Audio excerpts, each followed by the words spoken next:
7:45 de la mañana. Nos propusimos en esta última parte del programa reflexionar sobre lo que sucede en estos momentos de pandemia, en estos momentos de aislamiento obligatorio. Y qué mejor que hacerlo con alguien que opina habitualmente en redes sociales, a través de sus escritos, sus trabajos. Tiene un canal de YouTube que se llama El Gibelino, que pueden seguirlo. Muy polémico, muy interesante también para entender la coyuntura actual. Nos referimos a Lucas Carena, que es licenciado en Comunicación Social, pensador y también crítico cultural. ¿Cómo estás, Lucas? Buenos días. Antonio, buen día, ¿cómo estás? Un saludo grande para vos, gracias por la comunicación. Gracias a vos. Bueno, ¿qué estamos viviendo, ¿no? En esta situación de pandemia? ¿Qué estamos viviendo? Qué pregunta, ¿no? Que fácil de responder. Y mucha locura. Yo creo que estamos viviendo una situación de mucha locura. Yo desde el comienzo, si me preguntás, siempre traté de tomar una posición de extrema prudencia porque, bueno, como no soy médico, como no soy ni virólogo, ni inmunólogo, ni mucho menos, traté siempre de ver, digamos, cómo se expedían sobre estos temas las personas expertas. Lo que sí me empezó a preocupar un poco fue cuando las voces que supuestamente son las autorizadas para hablar sobre los temas empezaban a ser disonantes entre sí, ¿no? A discrepar, a no tener todos una posición común. Pablo Goldschmidt desde Mónaco, la doctora Chinda Brandolino, que bueno fue víctima de censura, incluso de persecución mediática, ¿no? Y yo me empezó a preocupar que cuando escuchaba a estos expertos, a ver, en el caso de Brandolino, tomaba, digamos, información que estaba avalada por el mismo Lou Montagnier, ¿no? Lou Montagnier es un virólogo, claro, que es premio Nobel por haber descubierto el VIH, el síndrome de Caro, de inmunodeficiencia. Me empezó a hacer ruido eso y que estas nuevas agencias, porque una modalidad nueva, estas agencias de chequeo de información, empezaran a direccionar una especie de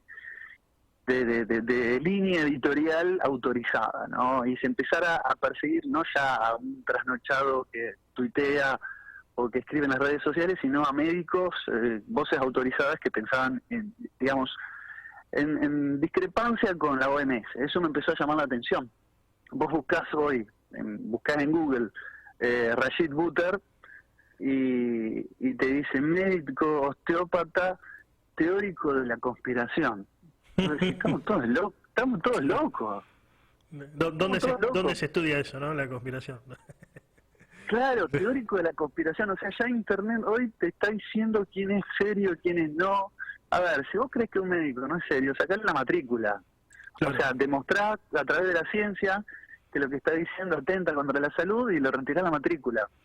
Ahora para entenderlo bien, digamos, ¿no? Porque por así aquellos que están escuchando por ahí no entienden demasiado. ¿Hay alguna suerte de intención, no sé si hablar de plan, pero de intención de los poderosos del mundo de que las sociedades se cierren sobre sí mismas y estén encerrados los individuos en sus casas? Digamos, ¿hay alguna intención? ¿Se puede hablar de algo de esto? Mira, a ver, esto es como un rompecabezas, Antonio. Uno no es que descubre un plan macabro a nivel internacional, o por lo menos esas teorías simplistas yo trato de no presentarlas así, pero esto es como un rompecabezas. Vos tenés un montón de piezas y más o menos te empezás a armar en un tablero, empezás a armar y ves, bueno, la parte verde debe ser el pasto, y empezás a armar. Esta parte celeste debe ser el cielo. Y vos más o menos te empezás a dar una idea de lo que estás armando. No hace falta tener 100% el rompecabezas armados como para darte cuenta de cómo viene la mano. Es cierto que la guerra de patentes de las grandes corporaciones farmacéuticas es terrible, es letal. Es cierto que hay muchas personas que miembros de cierta élite económica que les preocupa la sobrepoblación. En Estados Unidos los demócratas están presentando con el tema de la pandemia, el proyecto del Green New Deal, el nuevo Pacto Verde, diciendo que ahora que está toda la economía parada, nunca estuvo mejor la ecología, entonces eso quiere decir que la sobrecarga de actividad humana y de superpoblación atenta contra la ecología. O sea, son todas señales. Eso me llamó la atención. Esa fue tu última publicación en el canal, Sí. el Gibelino se llama, ¿no? El Gibelino. Sí, sí, con G. ¿Por qué se llama el Gibelino? Primero, ¿no? Bueno, los gibelinos eran un grupo de, si se quiere, de guerreros que, bueno, lucharon en la batalla de Montaperti en favor de Federico de Hohenstaufen. Federico fue un gran monarca, digamos, que bueno, que fue perseguido digamos, fue un gran cruzado. Tiene que ver con la época de las cruzadas, básicamente, y de ahí quedó el gibelino. Quedó el nombre. No, pero lo pensaba en el sentido de la izquierda tradicional. Cualquiera que ha pasado por la facultad ha leído de alguna u otra manera el marxismo, la teoría del marxismo, que era lo que decía la izquierda tradicional. Producir más, sí, y hacer que el capitalismo se desarrolle a tal punto que colapse, ¿no? Que implosione, prácticamente por su grado de desarrollo, ¿no? Desarrollar las fuerzas productivas al máximo, que es lo que intentó hacer la Unión Soviética. Después podemos discutir si estaba bien o no, pero esa era un poco la idea. Una vez que colapse, allí se podrá pasar a una suerte de comunismo y después al socialismo. Bueno, ahí varían algunas teorías respecto a lo que viene después. Ahora, la izquierda actual ha cambiado no sus objetivos. Ya no se habla de producir más, sino de parar la economía. Esto es así. Sí, bueno, de alguna manera la forma de cooptar... Es más, cuando vos hablas con algunos referentes de la izquierda y te hablan desde el humanismo, algo que tampoco, bueno, no era patrimonio de la izquierda, pero te dicen, bueno, y mirá, y si no se para la economía, muere gente. O sea, vos estás a favor de las muertes, te dicen, y te ponen en una posición incómoda.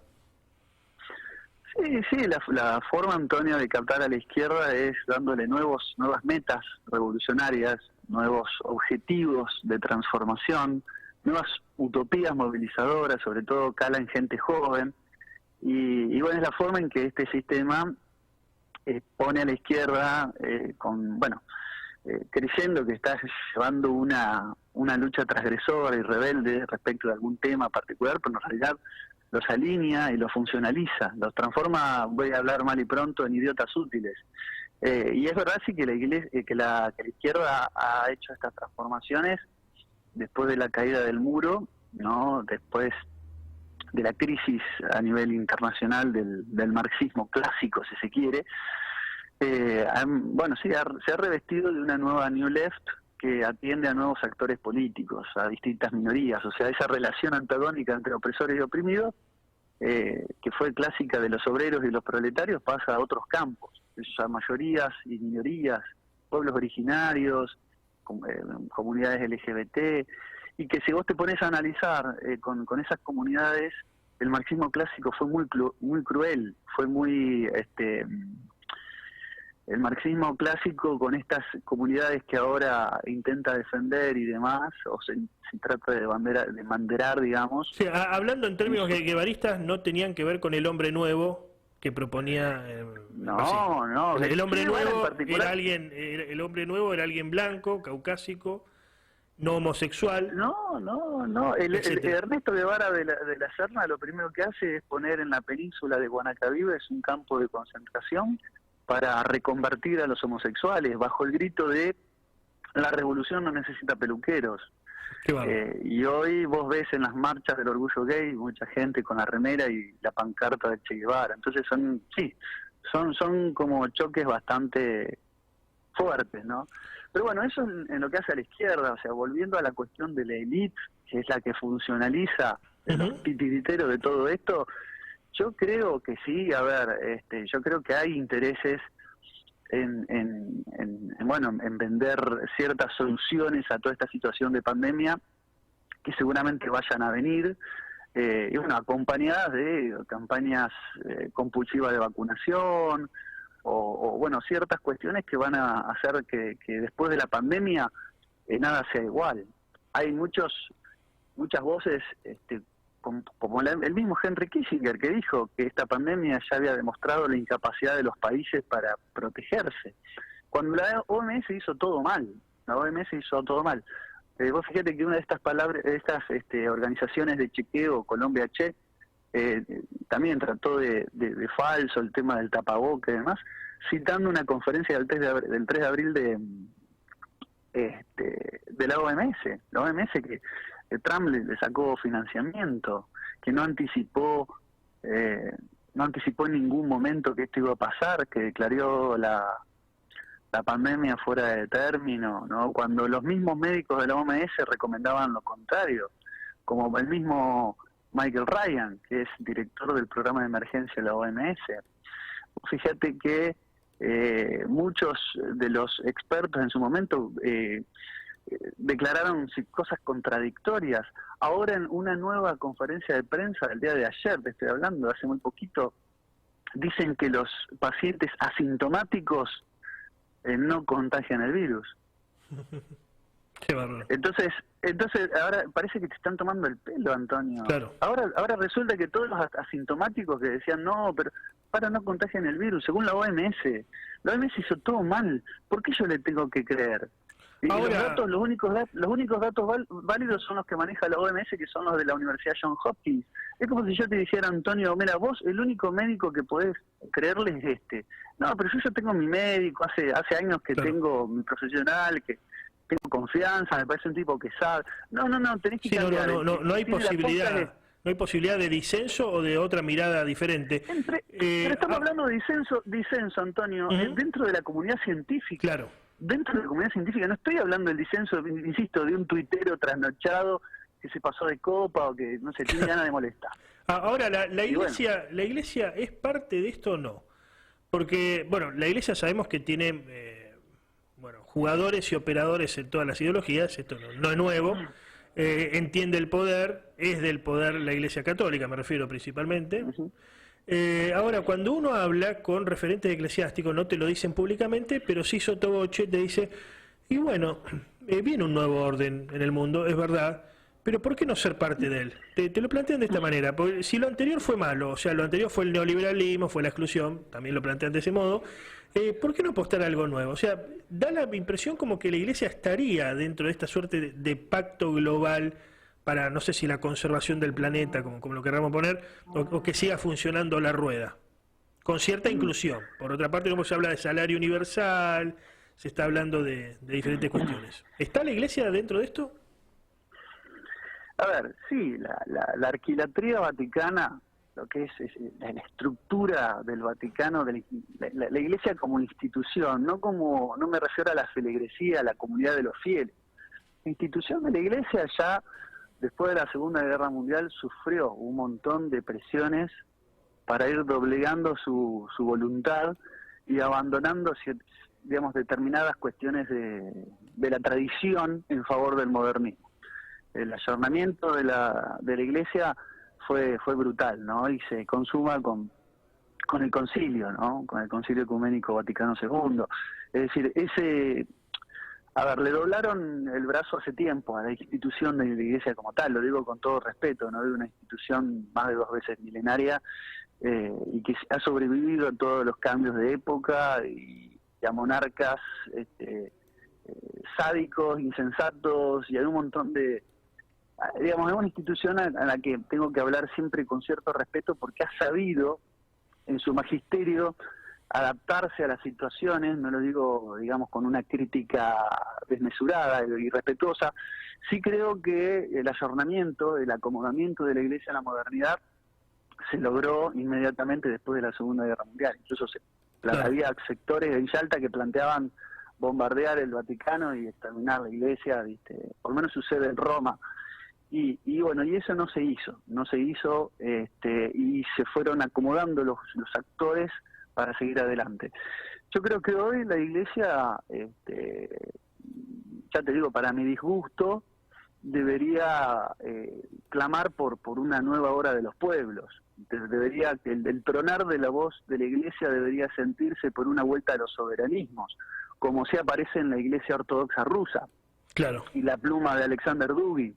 Es decir, el orden pospandémico no tiene que ser ni el de Slavoj Žižek, un neomarxismo, un neosocialismo, ni tiene que ser un nuevo orden mundializado con un poder sí, mundial, una especie de orden institucional de derecho internacionalista, sino que tiene que ser una obra de los pueblos y un resurgir de los soberanismos, y me parece que esa la iglesia debería bregar y debería proteger esas identidades de los pueblos en ese orden internacional, que nada será igual, exactamente igual digamos, a la situación previa a la pandemia. Yo no tengo dudas, pero sí creo y estoy seguro que hay una oportunidad. En toda situación de crisis hay una oportunidad, y esa oportunidad viene si se vuelve a los soberanismos, se vuelve a recuperar las identidades. Esto no significa aislamiento, hermetismo. Sí, ni tampoco, diálogo, pero ni tampoco chauvinismo. No significa nacionalismo de odio, de poner armamento en la frontera, sino es una recuperación de las identidades. Por eso digo, esto nos afectó a todos en un conjunto, como distintos pueblos, pero no deben borrarse esas identidades de los pueblos. Al contrario, tienen que profundizarse esos reservorios identitarios, tienen que, para mí, y es lo que deseo, en armonía y en concordia, por supuesto, y pueblos hermanados tienen que profundizarse. Volver a los lazos de solidaridad. Te agradecemos el contacto, Lucas. Gracias por atendernos. Antonio, muchas gracias por la comunicación. Adiós.